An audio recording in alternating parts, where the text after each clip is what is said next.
Avis. They never needed to be number one.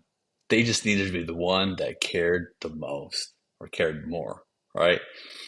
What's up? I'm Eddie Babine, Eddie the Madman, here with another reaction. Today I'm reacting to the famous or iconic ad campaign from Avis Rent a Car. We try harder, which was absolutely freaking brilliant because it latched onto the authenticity and the actual fact that they weren't number one. And because of that, they didn't try to be the best. They didn't try to be number one in the traditional sense of the most sales and the most rentals. So you know what? We're going to lean in on what we really are and who we really are. And we're just going to be the best at what we know. Customer service. We try harder. That's what we do. I'm going to get into that more right now. Let's watch.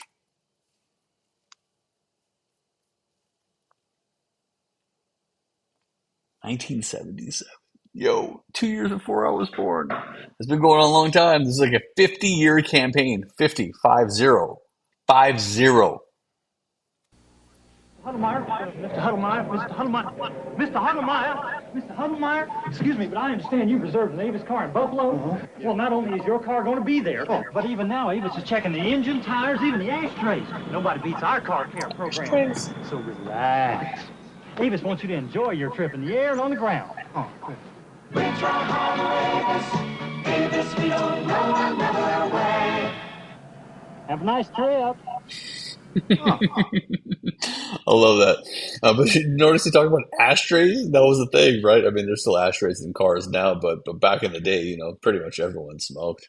Not everyone, but that was a lot more prevalent than it is today. But still, do you see the genius behind this? If not, let me break it down for you again. What is advertising at the end of the day? What makes advertising successful at the end of the day? What is it? Advertising is nothing more than creative storytelling that solves a problem, right? What is the problem here? When we talk about problems, we're not talking about ending world hunger and all that. If you can do that, and God bless, I hope we can in one day, right? Through advertising or otherwise, fantastic. But in general, we're trying to solve a problem. In this case, what is the problem? Well, Avis was losing a lot of money. They just weren't near. They were not getting the market share nearly as much as their number one competitor, which was Hertz. Hertz rental cars is still huge today, right? And Avis still, is great in their own right. But back in the day, they were just number two. They were not the best. Now, where most brands say, you know what, screw that, we're number one. We're going to show everybody that we're the best, and let's find that thing to show that we're the best. And said, no, you know what? They leaned in on the authenticity of everything. Said, no, you know what? We don't have the best selection of cars, maybe. We don't offer this that they do. Let's lean into that. What do we offer better than Hertz and everyone else? Customer service. We're there. We're there for you. We try harder. That in and of itself is what allowed them to grow and to gain market share to the point that they actually started winning in multiple segments over Hertz. You know what I'm saying? It's really interesting, right? But then guess what happened? They got caught up in the game and said, you know what? We don't need to run that anymore. We're good. We're at the top now. And in some segments, not on sales and everything else. But they're like, you know what? We're good. They started feeling themselves a little bit. They went away from that authenticity angle. You know what happened?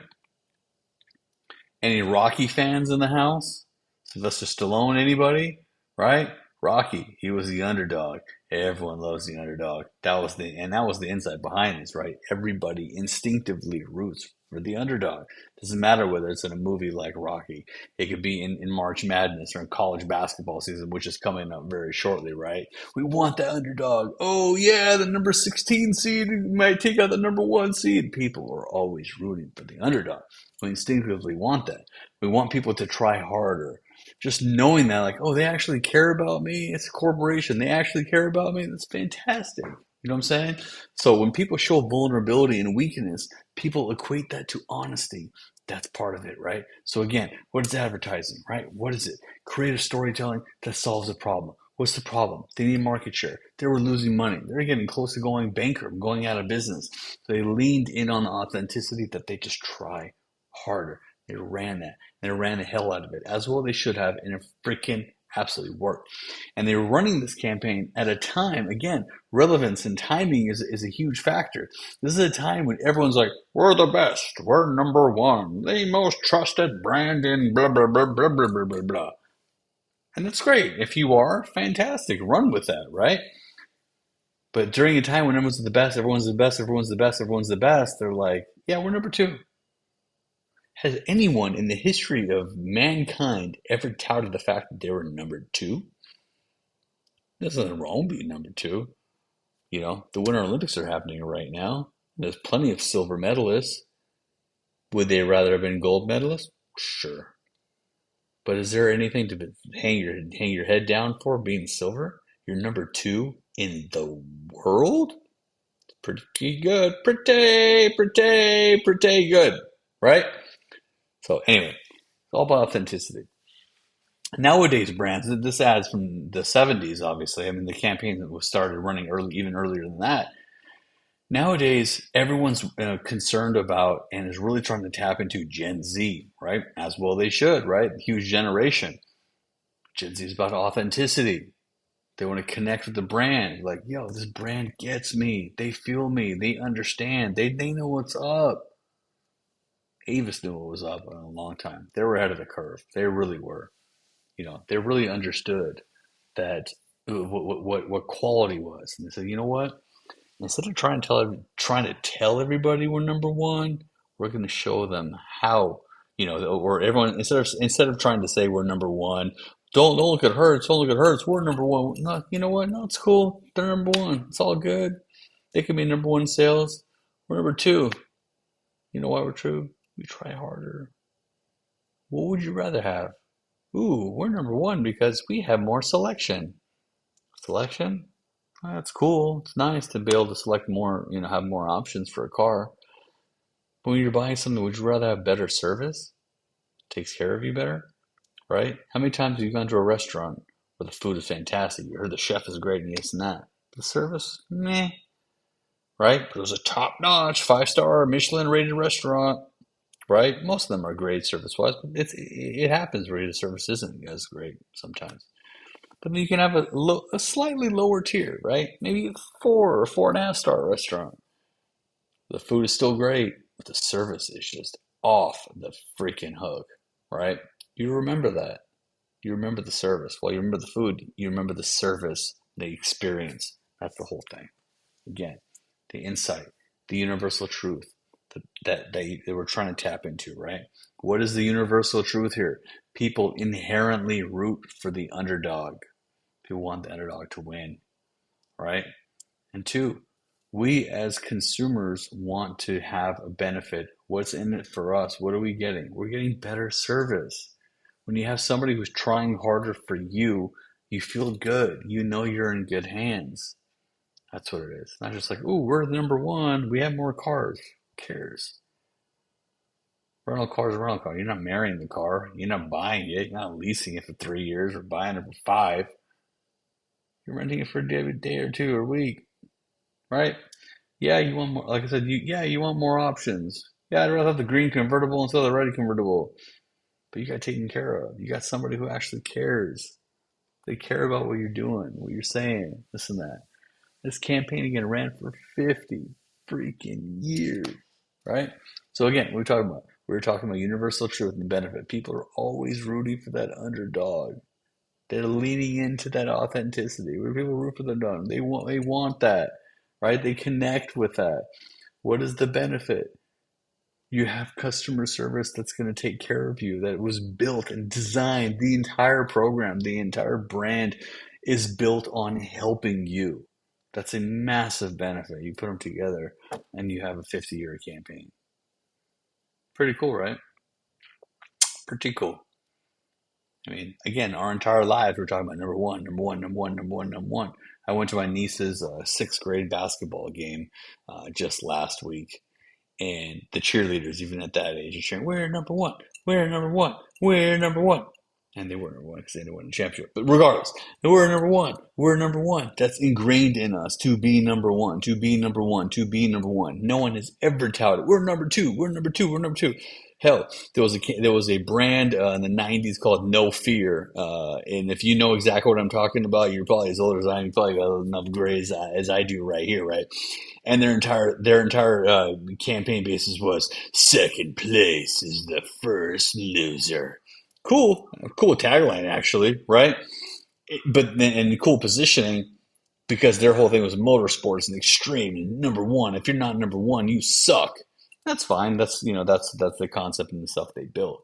But that's ingrained in society, right? You gotta be number one. You gotta be the best. You gotta be the best. You gotta be the best. It's like, no, you don't have to be the best. You gotta be the best at who you are. That wasn't just a brand message or an advertising message. It's a life message that was kind of baked into this. I would have to say it's an ancillary benefit. I don't think Avis even realized they were doing that at the time. If they did, kudos to them. If not, regardless, pretty cool. Just be you, be yourself. Why? What? We're all running the same race, but in different lanes. Who are you chasing? Why are you chasing everybody? Be yourself. And the more authentic you are, the better. When I started this channel not too long ago, one of the reasons why I didn't launch it earlier was because I was trying so hard to make the perfect video, edit the absolute hell out of it. So I've seen so many awesome videos online. I'm like, no, dude, I got 20 years experience in advertising. I wrote one of the I don't want to say the best, but like one top rated Super Bowl commercials myself. I've been teaching for 10 years, and I got yada yada. I got all this stuff, whatever. I need to have something that looks awesome. And people are like, oh, dude, this guy. And then it hit me, and I'm like, why? I'm just gonna be myself. Gary Vee, shout out to you, dude. Like I was watching his content, and he was like, just be yourself, be raw, be authentic. People will respond to that. That's what I'm doing. Because this is just being me and me. I don't know how to edit. I used CapCut a little bit in the first edit. I don't know what I'm doing with that. But I've been doing advertising 20 years. I've been a writer for 20 years and writing commercials and writing everything that needs words for 20 years in advertising. I've been teaching for 10. And in my class, it's all about insights. You gotta have that strategy. What are we trying to say? You have to know what you're trying to say first before you actually say it. Luke Sullivan, one of the greatest copywriters, writers of all time, had a book, a series called Hey Whipple Squeeze This, where he says, say it straight, then say it great. That's the name of the game. I say it ordinary, say it extraordinary, and then say it extraordinary. Same thing. That's really what it is. So, Avis, 1977, but even before that, authenticity, name of the game. Again, simple insight, right? We're number two. We try harder, standing out. What is it? You got to be unique. Unique selling proposition. What is going to stand out from the crowd? Cut through the clutter. There's 50, or I don't know how many there were, but there were at least 10 rental car companies at the time. How are we going to stand out? Everyone's saying the same thing. We have the best. We have the best stuff. No, they're like, yeah, we just try harder. Feel like, that's interesting. We try harder. I like that. We're going to give them a shot. And guess what? They did. And guess what? They did try harder. And guess what? People came back and back and back. There it is. When you make a brand promise, you better live up to that promise. And they did. And that's where a lot of brands fail. They become frail because they failed. So anyway, that's me. That's for today. I'm Eddie the Madman. I'll be back again tomorrow with another one. Tomorrow I'm gonna do another one from 2026.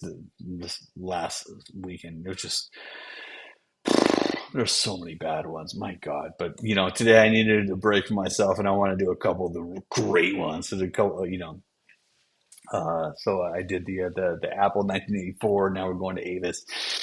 Anyway, that's it for today. Thank you for tuning in. Please like and subscribe for more content, and keep your eye out because I'm going to have a course that's coming out, as well as group coaching offer and a one-on-one coaching that I'm going to be doing to help you out. Right? You might be in ad school currently. You might be a junior creative. You might be a mid-level. You might be a senior. You might even be higher than that. Right? and I'm here to help you. I want to talk to you. Let's see where you're at. Let's see how we can make your campaigns better and just give you better baseline understanding.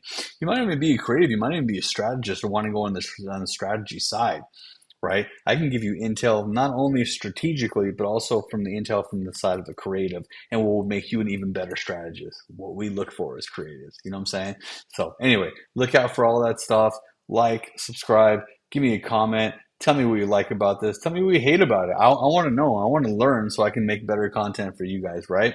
And what else was I gonna say? I was gonna say, yeah. Yeah, like, subscribe, do all that fun stuff. Oh, and let me know what commercial you would want me to react to next, and I'll do that. All right, everybody, have a great night, have a great weekend, happy Valentine's Day, and yeah, till then, yeah, keep on keeping on. Good luck, God bless, bye.